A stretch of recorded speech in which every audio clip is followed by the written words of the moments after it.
Off the east coast of America, one of these guys who saw what he says was clearly a solid object manoeuvring next to his jet.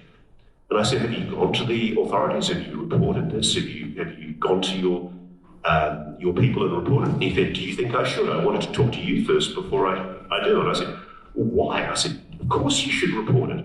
You should provide the data. Did you get pictures of it? Turned out he did. I said, can I see the pictures? And he said, well, no, I'm going to give it to the respective authorities now. I said, please, can I see the pictures? And he wouldn't give them to me. He's going to go and give them to the right authority. And what's interesting is what's stopping him from coming forward with that evidence is the stigma and the taboo that we've attached to this subject matter. And it's interesting because, you know, we've had so many great debates. I remember once for a story I interviewed the guy who completely went against modern science's belief that ulcers were caused by stress. And he's an Australian, and he won a fantastic award for his incredible brave work where he basically drank the bacteria that he believed induced ulcers and proved his case. Often, to be a good scientist, you have to go against the grain. And the interesting thing is, I've been assailed by scientists, and when I engage with them, because I really do, I love science. We should welcome science, and as much as possible, we should seek data. But the reality is, often it's incredibly frustrating to try and get data on this stuff, in part because of the taboo that we've attached to this subject. I had a guy contact me who was an F-35 pilot inside the Australian Air Force. And I'm probably revealing that he's one of, a couple of dozen guys in that conversation. But he wanted me to know that he'd seen anomalous phenomena. And I said to him, will you report this to your bosses because they're saying that they've got no evidence? And he said, what do you think? What do you think somebody like me should do when the head of my Air Force is telling a parliamentary committee that there is no evidence? He said, I'm getting the message that I shouldn't come forward with the evidence. This is the problem, is that there needs to be a free, open, transparent, unpressurised airing of this evidence, because there are so many people out there who want to provide evidence who feel intimidated about doing so. Next question. Is there anything you would recommend we do to prepare personally as a family of a potential event that may or may not happen towards the end of this next few years? Your guess is as good as mine. I mean, what I think you're referring to is that there have been a number of people, John Ramirez is one, for example, a former CIA officer, who says that there's going to be some kind of an incident. And I and many other people investigating this have been told dates. People have talked about dates. But I don't know anything at all to suggest that there is any kind of alleged inevitable catastrophic event or, people speculate. I just for the life of me don't know. I wish I knew.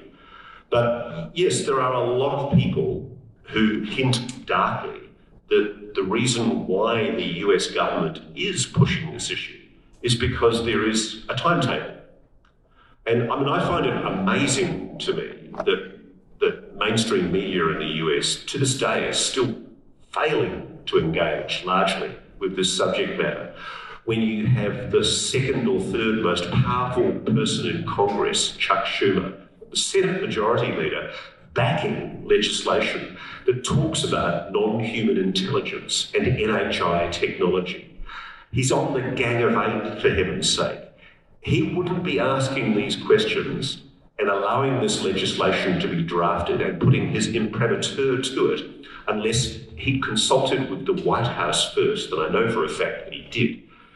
And that's the interesting thing to me, is that there is, to a degree of official sanction for the level of disclosure that is being slowly, so painfully slowly dribbled out at the moment. And I don't know what is driving that timescale. I do know that there is a determined cadre of good people in the intelligence and defence community and in private aerospace who do want this story out. And they are scientists. That's the thing that amuses me here. A lot of them are scientists who are frustrated that they can't share what they know because of excessive compartmentalised security clearances, which they think are a throwback to the Cold War. They think that there are energy and propulsion discoveries that the world has a right to know. And by golly, if that's true, bring it on. There's a guy, for example, Sal Pei, Dr. Salvatore Pei, and he was allowed to secure a patent for the most extraordinary thing a few years ago for a transmedium craft displaying positive lift propulsion using electromagnetic energy. And what's fascinating to me is the patent office did its job and rejected his patent application and said, you know, in order for the patent to be given, it has to be a possible craft. You know, you can't just postulate a science fiction craft. And then a guy called Sheehy, who was his boss, who was the head of that Paxton research unit in the US Navy, wrote a letter to the patent office asserting that this was not just possible, but a probable breakthrough in electromagnetic technology. Now, I don't know the truth of that. I've spoken to Sal Pei, and Sal's deeply frustrated because he can't talk publicly in detail about his discovery. But he is absolutely convinced that what he's discovered is crucially important for humanity. And he's frustrated that even though there are patents which were verified as possible by his bosses, the public's not allowed to know about it. Now, for the life of me, I do not know why that doesn't arouse the curiosity of the US media or mainstream science. What's happened is the usual ad hominem attacks on Dr. Pei. But I think good science demands that the government be pressured to reveal why it is that his commander was allowed to make an assertion to the patent office that his experimental theory was not just possible, but probable. What lay behind that? And why is it that we have assertions like that, little clues, little nuggets left along the way that we never quite get an answer to? What it does is it fuels a long, deep-standing suspicion that the United States is concealing something. And they may be doing it for entirely laudable reasons. Gee, I really hope they are. They're an ally of ours. Can you imagine, what we could do if we can develop interstellar craft with the propulsive technologies that are being described? It would be fantastic. Imagine if we could solve the global warming crisis overnight with energy that can be extracted from the zero-point vacuum. That's why I'm excited about this, and that's why at the heart of all of this is the need for good scientific investigation to see if it's got any basis. There's a gentleman in pale blue, yes. No, you. Just a question on the biologics. You and David Grush have both said, like, the greys are more like drones in recent interviews.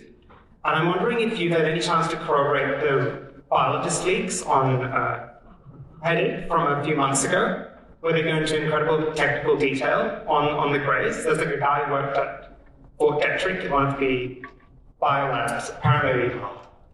So that's what. I've tried to get to the truth of that. What you're talking about is there was a very long string published on Reddit from a guy who purported to be at a certain company's laboratory at Fort Detrick. And it turns out there is a laboratory by that company at Fort Detrick, which is interesting. But again, I couldn't verify it because the guy didn't name himself. And more importantly, if it is true, he was claiming that they were working on biologics, that they were working on non-human intelligence beings that had been recovered. It's a very dramatic allegation, but Fort Detrick is one of the most secure installations in the United States. And believe me, I have tried to verify. But all I can do is I can point you to the fact that David Grush, who was a guy who had more high clearances than even presidents, has said the word NHI Biologics. And again, if somebody of his status as a former senior intelligence officer says that he's talking about NHI Biologics as being one of the issues that he was told about in the course of his research, why not at least attempt to engage with that and take it seriously and ask questions about it? And that's what's happening in Congress right now. Congress does want answers. And the frustrating thing is that, as they're now realising, the people who control whether or not you get briefed, whether you get the classification access, the Title 50 access or the Title 10 access that gives you access to certain national security information, are the same people in the same defence agencies that are trying to keep this secret. And so to a large extent, I think there's a real risk that we're just going to play a delicate game and this is all going to be kept secret for months and months and months and years to come. We may never get the answer. But I do think what's fascinating is they were taken by surprise by David Grush. And in fact, I'm pretty sure they knew they had the debrief article coming, the printed article. And David didn't say as much in the debrief story as he did to me in the interview. And I was really surprised when we sat down with him in Los Angeles and I started asking him about things. And I decided just to sort of go a little bit further and see what he said. And I was amazed because he started talking about biologics. He talked about the agreements, which is another line that we talked about. And I'm fascinated. Why, if somebody's willing to discuss this, and if there's nothing to it, if he's lying, why has there been such a determined effort to stop David Grush from giving evidence in public? And why wasn't he able to be asked some of those harder questions? If there really is nothing to this, why are they putting such intense security classifications on his capacity to speak? Why does he even need to get a DOPSA? If he's made all this up, why does he have to go to the Defence Office pre-publication security review to get approval to speak about it? If it's not in potential breach of national security for him to discuss these issues. Can't you see there's a glaring dissonance here between what the public is being led to believe and what I suspect is the reality, which is that David Grush knows a hell of a lot more than he's able to let on publicly. And he does want to talk about it in a secure skiff to people who've got the necessary clearances to hear it. But at the moment, there's this silly little game being played inside the Defence Department and the intelligence community where they're trying to delay the inevitable. And the great thing about the Schumer legislation, if it passes, and the gentleman at the back there asked me, what can we do? Well, frankly, rather than worrying about imminent catastrophes, what everybody should be doing is pressuring Congress to do the right thing, to establish like a church-style Senate Select Committee inquiry that for the first time in 70, 80 years asks these questions in a public domain. Because if it's all bullshit, if it's all a lie, if it is just nonsense, why are they fighting so hard to stop it from being disclosed? And believe me, boy, they are. Following, obviously, the congressional hearing with David Grush, there was, obviously he said to Congress, hey, I'd be willing to discuss this in SCIF, and obviously that never occurred, and now we've got, obviously, SCIFs occurring with the IG. So I guess my question is, has he lost his security access to be able to have that SCIF conversation or not? He's always got the requirements under his security oath, because David Grush had security clearances where he was on what's called bigot lists that often only the president and a few other people's names were on. And this has been lost on people, that this guy was so senior. This is why it has wrong-footed the Pentagon and a lot of the debunkers and critics, because he was so senior that he was cleared to get access to over 2,000 special access programs. Many of them waived, unacknowledged special access programs. And the difficulty that he's got is he wants to give that evidence, but he's not allowed to unless the people hearing it are the people who are entitled to hear it. And a lot of the people who preside on the Gang of Eight are people that are represented by the arms industry, the military-industrial complex.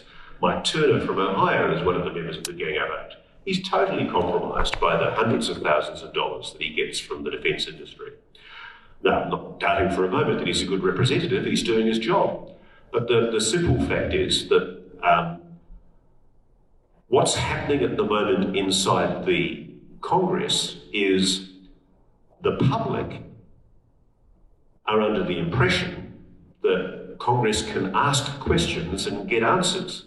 It can't.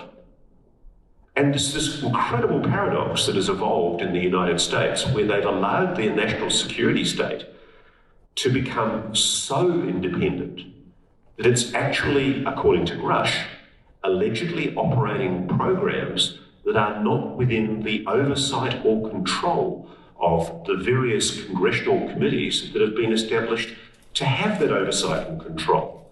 And it's absolutely fundamental under the US Constitution that the Senate Armed Services Committee, the House Oversight Committee, and the Senate Select Committee for Intelligence must know about all programs, no matter how highly classified they are.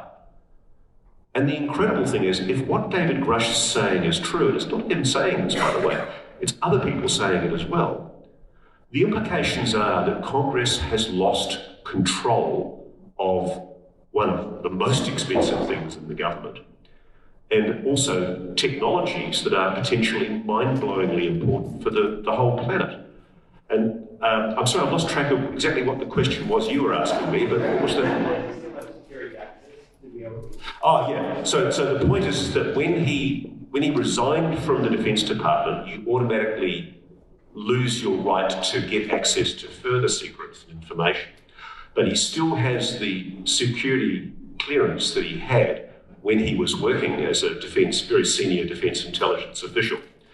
And so what they have to do in order for him to give evidence in a SCIF, they have to give him the clearance to discuss what he's talking about with the people in the SCIF. And then those people in the SCIF also have the clearance to be able to hear what he's got to say.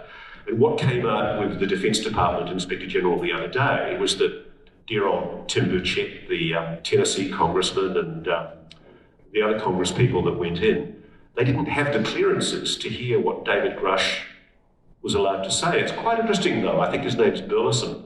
One of them came out and talked about how it's quite clear that somebody has developed propulsion systems that we cannot explain. I've forgotten the exact language. And that apparently there's been an enormous effort to try and slap him down for saying even that, because you're just not allowed to talk about anything that comes out in the SCIF. And this is the issue. I actually do think there is a possibility that even when David is cleared to speak about what he knows, and even when his corroborative witnesses, and I know some of them, and I'm really excited that they get the chance to publicly testify, I think there's a really strong probability that these witnesses, all of whom have already secretly testified to Congress and also to the Inspector General, there's a really big chance the public may never get to hear what they say. Because there's a huge pushback right now, an effort to try and put this all back in a box. They were wrong-footed by David Grush because they didn't know my interview was coming. They knew the debrief was coming, the printed story. But we kept secret the fact that David was doing a TV interview and kept it completely off all open comms. And so he did go a lot further with me and said a lot of things that I think has aroused a lot of people's inquisitive curiosity. And it's going to be very interesting to see. I strongly doubt that there's ever going to be an opportunity, certainly in the current move of the Congress, for David to be able to speak openly and publicly about the full extent of what he knows. But certainly, I hope and pray that he will get the opportunity to testify before a SCIF. Hey Ross, I was wondering if you could tell us what sort of importance TRW has played in this subject, and if you've ever spoken to any former staff members. I can't talk about individual companies. I'm sorry. Yep, understandable. Yeah. Another one, the I mean, TRW are interesting in the sense that if you ever watched The Falcon and the Snowman, you ever watched that? Great movie. And there was a young guy who leaked information which showed, or he made the claim that TRW was involved in CIA activities in Australia to push for the overthrow of Gough Whitlam. And it suggested that the CIA was involved in some way in improperly interfering in the Australian election. And it's an allegation that has never been adequately resolved. Christopher, oh God, what's his name? Falcon and the Snowman. Christopher somebody, I forget his name. But it's a great story. And the TRW was the company that he happened to be working at the time, which handled all the comms between Australia and Pine Gap. In the Melbourne presentation, we asked how we could help you to get more interviews, everything, and you said to write to ABC various places, which was done. Now, how can we help you? Great question. Oh, I mean, look, basically, the most important thing for anybody who's interested in this area is to let your political representatives know you're interested in this subject. It's that simple. I've had this conversation with people in Congress because there are senators and congressional representatives who do not believe the American public are interested enough in this to put their necks out and publicly make a statement about it. And I'm talking to congressional representatives who are actually intellectually engaged with this subject matter, but they're nervous. They're worried about the stigma and the taboo that's attached to the subject of UAPs. And for them, I mean, there was a political candidate once for the presidency who was destroyed because he admitted he'd seen a UFO. This huge, you saw what happened with Chris Christie the other day, the presidential candidate. He got asked a UFO question and his response was to ridicule the question. What's interesting is that people like Vivek Ramaswamy, the presidential candidate, have actually said that they do think that this should be investigated. He's shown a very pleasant willingness to engage intellectually with the subject matter. That's what you can do. Just the simple fact of actually keeping this in the forefront of public attention, writing letters to your editor. So when somebody takes the piss with the subject of UAPs, ask them why. Why? When the US admits it's a reality. This is the difficulty for the debunkers and the trolls now, is that we've moved into a new era. This is a new paradigm. We're beyond the stigma and the taboo. It's a reality. What's needed now is for the public, you guys, to push and say, yeah, I'm interested in this subject matter. I want to know more. And I'm not happy. In Australia, our Defence Department is officially saying it's not investigating UAPs, it's not monitoring them, it's not interested. And yet I've got pilots and other personnel telling me they're seeing these things and they're frightened about coming forward. And who could blame them? So the best way you can help is by basically making it clear that this is a subject that interests you. And gosh, if ever there was a representation of the fact that this is a subject that interests people, it's the fact that we filled a hall on a beautiful Saturday afternoon when you could all be at home working in the garden. We've got one last question. I'm sorry, other people. We are going to be kicked out. We're completely over time. James Rickman. Yeah, thanks, Ross. It's a short question, but from what you know, what is 2024 going to look like? A lot hangs on the Schumer amendment. If the Chuck Schumer amendment passes Congress, I think 2024 could be paradigm shifted. I know there is a push from certain sections of the intelligence community to get the eminent domain provisions changed in the Schumer amendment.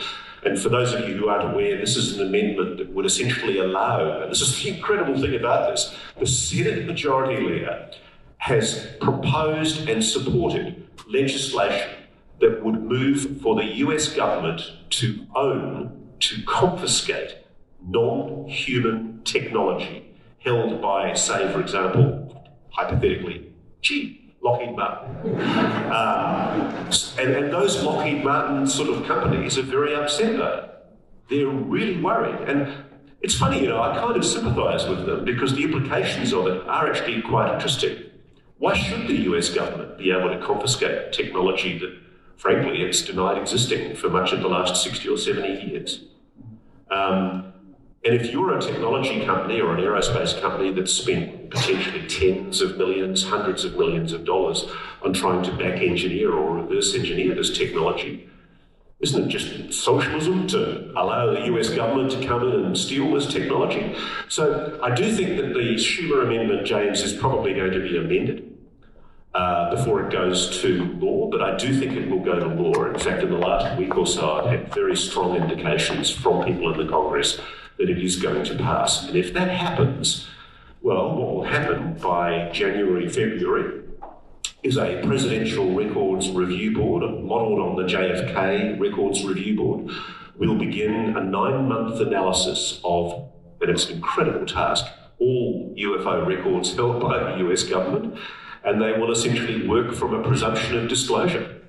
So if there are dark secrets held in the US government, unless there's a very, very good reason, by this time next year, you may very well know it.